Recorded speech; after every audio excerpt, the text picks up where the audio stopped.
Crypto currency का जब भी नाम लिया जाता है तो लोगों के जहन में एक ही बात आती है कि क्रिप्टो करेंसी ऐसी ही करेंसी है जैसे डॉलर, यूएसडी जो जिसे कहते हैं, और इसके अलावा पाउंड्स हैं या यूरो हैं, ये इसी तरह की एक करेंसी है। लेकिन ठहरिए, इस करेंसी के और भी बहुत सारे फ़ायदे हैं और इनकी और भी बहुत सारी टाइप्स हैं। मैं हूं अली और डिजिटल डेकेड को रिप्रेजेंट कर रहा हूं इस वीडियो में। मैं आज आपको इससे डिस्कस करूंगा कि क्रिप्टो करेंसी की टाइप्स कौन सी हैं। लेकिन इससे पहले सतोशी नाकामोटो का जिक्र करना बहुत ज़रूरी है कि उसने ये करेंसी जो थी वो एक ऐसी करेंसी ईजाद करना चाहता था या ऐसी टेक्नोलॉजी ईजाद करना चाहता था जो डिसेंट्रलाइज हो। इसके ऊपर भी हमने वीडियो बनाई है, बट इस क्रिप्टो करेंसी के नाम से, वो आप जाके देख सकते हैं हमारे चैनल पर। तो सतोशी की बेसिकली आइडिया ये था कि ऐसी करेंसी बनाई जाए जो लोगों की पहुंच में, रीच में भी हो और आसान हो, ट्रांसपेरेंट हो, डिसेंट्रलाइजेशन हो उसमें, और लोगों के साथ फ्रॉड ना हो सके, और पैसे की जो अनइवन डिस्ट्रीब्यूशन है वो ना हो, कि पैसा एक ही इंसान के हाथ में ना हो, डिफरेंट लोगों के इक्विटी हो या इक्वली डिवाइडेड हो। तो इसमें उसने ये टेक्नोलॉजी लेके आया और इसको ओपन सोर्स रखा, इसकी जो पेटेंट नहीं करवाया, ताकि ये टेक्नोलॉजी जो है हर इंसान की रसाई में हो, ताकि आप भी इसके ऊपर इसको सीख के अपना कॉइन भी लॉन्च कर सकें। तो इसके पीछे जो फ़िलासफ़ी थी सतोशी नाकामोटो की वो ये थी। तो उसके बाद उसने जब ये कॉइन लॉन्च किया तो हम बेसिकली बिटकॉइन को अगर देखें तो इसकी जो एक नोड था या जो इसकी ब्लॉकचेन थी पूरी, उस ब्लॉकचेन में एक ब्लॉक ऐड करते हुए तकरीबन घंटा लगता था।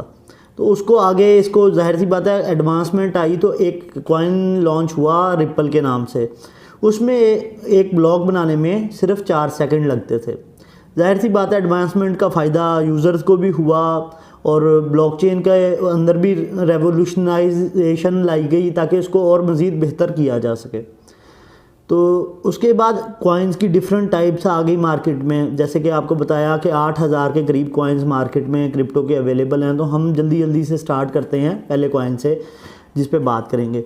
क्रिप्टो करेंसी में सबसे पहले नंबर पे जो कॉइन हम डिस्कस करेंगे वो स्टेबल कॉइन है। स्टेबल कॉइन मतलब कि ऐसा कॉइन जिसकी वैल्यू चेंज नहीं होती या सडन फ्लक्चुएशन नहीं आती। आप जानते हैं क्रिप्टो करेंसी के अंदर सडन फ्लक्चुएशन बहुत ज़्यादा होती है। एक कॉइन अगर $100 पे है तो वो कोई पता नहीं चलता, विद इन एन आवर और विद इन 15 मिनट्स वो $1 पे भी आ सकता है। लेकिन स्टेबल कॉइन ऐसे कॉइन होते हैं जिनके पीछे बैकिंग होती है। फॉर एग्जांपल USDT थीटर जिसे कहते हैं, थीटर के पीछे बैकिंग होती है। उसकी कंपनी का कहना है कि हमारे पास अगर हम एक USDT लॉन्च करते हैं तो उसके बदले हमारे पास सेव होता है $1 अमेरिकन। इसी तरह कुछ कंपनियां गोल्ड पे भी वर्क करती हैं, तो वो कहती हैं हमने जितने स्टेबल कॉइन लॉन्च किए हैं उसके बैकिंग पे इतना गोल्ड पड़ा है हमारे पास। डिबेटेबल बात है कि नहीं है, लेकिन वो क्लेम करती हैं इस तरह की बात। तो स्टेबल कॉइन की पीछे बेसिकली ये फ़िलासफ़ी है कि एक स्टेबल अमाउंट हो। जब आप मार्केट में पैसे अपने लगाएं और अगर फ्लक्चुएशन आती है, ड्रास्टिकली फ्लक्चुएशन होती है, तो आप अपनी अमाउंट अगर बाहर निकालें तो वो स्टेबल फॉर्म में हो। ऐसे ना हो कि आप अमाउंट आपने 5000 लगाए हैं, प्रॉफिट लेने के बावजूद 4000 या 3000 बचे हैं। इस तरह नहीं होता, इसलिए ये स्टेबल कॉइन यूज़ किए जाते हैं। तो आप जैसे कि जानते हैं डिसेंट्रलाइजेशन, ट्रांसपेरेंसी और हैकिंग से बचते हुए टेक्नोलॉजी इसके अंदर डाली गई जाती है ब्लॉकचेन के अंदर। ये आपको सेव भी रखती है, ट्रांसपेरेंट जो ब्लॉकचेन के फंक्शंस होते हैं वो भी शो हो रहे होते हैं, और इसके साथ साथ आपको एक स्टेबिलिटी भी प्रोवाइड करती है। इसके बाद हम बात करते हैं टोकन्स की। दोस्तों, टोकन्स की तकरीबन 3 टाइप है। हम सबसे पहले स्टार्ट करते हैं यूटिलिटी टोकन से। आप ब्लॉकचेन को यूज़ करते हुए बहुत सारी ऐप बना सकते हैं। अब वो जो ऐप होती है वो आप यूज़ कर सकते हैं। डिफरेंट टाइप की ऐप मार्केट में आती हैं, जैसे कि आप फेसबुक और अमेज़ोन यूज़ करते हैं। लेकिन फेसबुक और अमेज़ोन जो होती है सेंट्रलाइज ऐप होती हैं, जबकि डिसेंट्रलाइज जो ऐप होती हैं उनको थोड़ा सा डिफ़िकल्ट होता है, उसके फंक्शन थोड़े से डिफरेंट होते हैं सेंट्रलाइज ऐप से। अब जब भी आप इसको यूटिलिटी जो टोकन होते हैं, ये इस ऐप का बेसिक फंक्शन होता है। अगर उस ऐप पे आपने कोई चीज़ ख़रीदनी है या बेचनी है तो उसके लिए आपको यूटिलिटी टोकन चाहिए होंगे। तो बेसिकली वो ऐप जिस ब्लॉकचेन के ऊपर बनी हुई होती है उस ब्लॉकचेन पे एक टोकन भी होता है, उसकी एक क्रिप्टो करेंसी भी होती है जिसे यूटिलिटी टोकन कहते हैं। तो अगर जब भी आपको कोई उस जो ऐप है या वो वेबसाइट है जो इस ब्लॉकचेन के साथ अटैच है, आप जब भी वहाँ कोई चीज़ परचेज़ करेंगे तो वहाँ आपको वो यूटिलिटी टोकन मस्ट चाहिए होगा।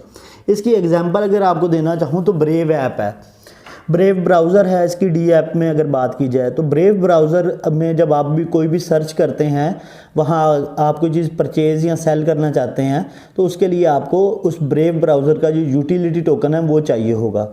उसका नाम है बेसिक अटेंशन टोकन। तो बेसिक अटेंशन टोकन जो है आप उसको यूटिलाइज़ करके उसको आप सेलिंग या परचेजिंग कर सकते हैं।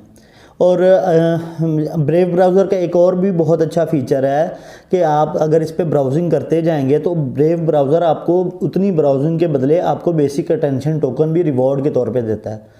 बहुत इंटरेस्टिंग केस है, आपको जाना चाहिए ब्रेव ब्राउज़र पे और उस पर सर्च करनी चाहिए और सीखना चाहिए कि कैसे आप लोग पैसे कमा सकते हैं। उसके बाद अगर हम बात करें जैसे इथीरियम है, अगर हम इथीरियम ब्लॉकचेन की बात करें तो इथीरियम ब्लॉकचेन की भी डिफरेंट एप्लीकेशन है और उधर भी आपको अगर कोई चीज़ सेलिंग या परचेजिंग करनी है तो उसके लिए ईथर चाहिए। इसी ईथर जो होता है उसका यूटिलिटी टोकन है। इसके बगैर आप इथीरियम ब्लॉकचेन पे सेलिंग, परचेजिंग या ट्रांजैक्शन नहीं कर सकते। तो होप आपको यूटिलिटी टोकन के बारे में काफ़ी समझ आ गया होगा। उसके बाद अगर हम बात करें तो सिक्योरिटी टोकन या इक्विटी टोकन की बात करते हैं। सिक्योरिटी टोकन या इक्विटी टोकन क्या होता है? ये इसी तरह है जैसे कि आप कोई चीज़, कोई कंपनी है वो अपने शेयर मार्केट के अंदर लॉन्च करना चाहती है, मार्केट में वो अपने शेयर जो है वो लॉन्च करती है, तो वो जैसे शेयर मार्केट में इक्विटी शेयर्स होते हैं वो उतने लॉन्च हो जाते हैं, इसी तरह इक्विटी टोकन की वो शेयर की जगह इक्विटी टोकन लॉन्च कर सकती है। इक्विटी टोकन के अंदर उसकी कंपनी के शेयर्स भी होंगे और अगर कोई बंदा इक्विटी टोकन बाय करता है तो उस कंपनी के शेयर्स भी उतने इक्विटी टोकन के बदले उसके आ जाएंगे और उसको कंप्लीट डेटा उसके अंदर इक्विटी टोकन के अंदर उसकी ब्लॉकचेन के अंदर सेव हो जाएगा। तो ये just like equity token share market, ये आपको बेहतर तरीके से मुझे लगता है ये समझ आ गई होगी इसकी बात। अगर इसके बाद बात करें तो हम बात करते हैं एसेट टोकन की।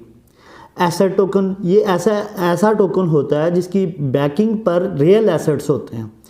जैसे फॉर एग्ज़ाम्पल आपने कोई अगर आपका घर है, इसकी कोई मालियत है, इसके आप पेपर बनाते हैं।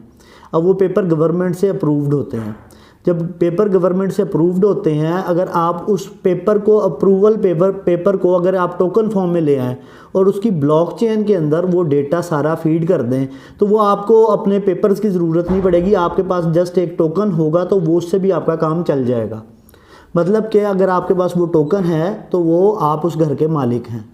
ये जैसे आजकल के बड़ी मशहूर है नॉन फंजिबल टोकन आ गए हैं, तो वो बेसिकली NFTs आजकल बहुत महंगे बिक रहे हैं। आई थिंक कुछ अर्से पहले $63,000 का भी एक NFT सेल हो चुका है, तो इसकी बहुत ज़्यादा डिमांड है। तो आप इसको इसी तरह समझ लें, किसी रियल एसेट के पीछे ये टोकन बनाए जाते हैं। वो रियल एसेट कुछ भी हो सकता है, कोई पेंटिंग हो सकती है, जैसे मोनालिसा की पेंटिंग का अगर कोई टोकन बना दे तो बेसिकली जिसके पास वो टोकन होगा उसके पास मोनालिसा भी होगी, की पिक्चर भी होगी, तो वो मोनालिसा की पिक्चर भी उसके पास है और वो टोकन भी है। बेसिकली उस टोकन की वैल्यू मोनालिसा की पिक्चर की वजह से बनती है। तो होप आपको ये चीज़ें समझ आई होंगी। इसके बाद सिर्फ एक पॉइंट रह जाता है क्रिप्टो करेंसी, जैसे कि ये इथीरियम है, LTC है, डॉज कॉइन है, ये सारी क्रिप्टो करेंसी के दूसरे जो ट्रांजैक्शन बेस के ऊपर बात करते हैं। जैसे कि आपको वीडियो के स्टार्ट में मैंने बताया था कि आपने कोई भी ट्रांजैक्शन करनी है वो डॉलर, यूरो इनके अलावा या इनको रिप्लेस करके आप इन मीन्स के अंदर या बिटकॉइन, इथीरियम के अंदर आप ट्रांजैक्शन कर सकते हैं। ये बेसिकली क्रिप्टो करेंसी की बेसिक ट्रांजैक्शन के लिए जो लोगों को आमतौर पे बातें समझ आई हैं वो ये हैं। तो होप आज की वीडियो आपको पसंद आई होगी। कमेंट सेक्शन में कमेंट करें अगर आपके कोई क्वेश्चन हैं इसके हवाले से, इसकी मज़ीद आप कुछ जानना चाहते हैं वीडियो के हवाले से, कमेंट कर सकते हैं। लाइक करें, शेयर करें और सब्सक्राइब करें। होप आपको वीडियो पसंद आई होगी। शुक्रिया।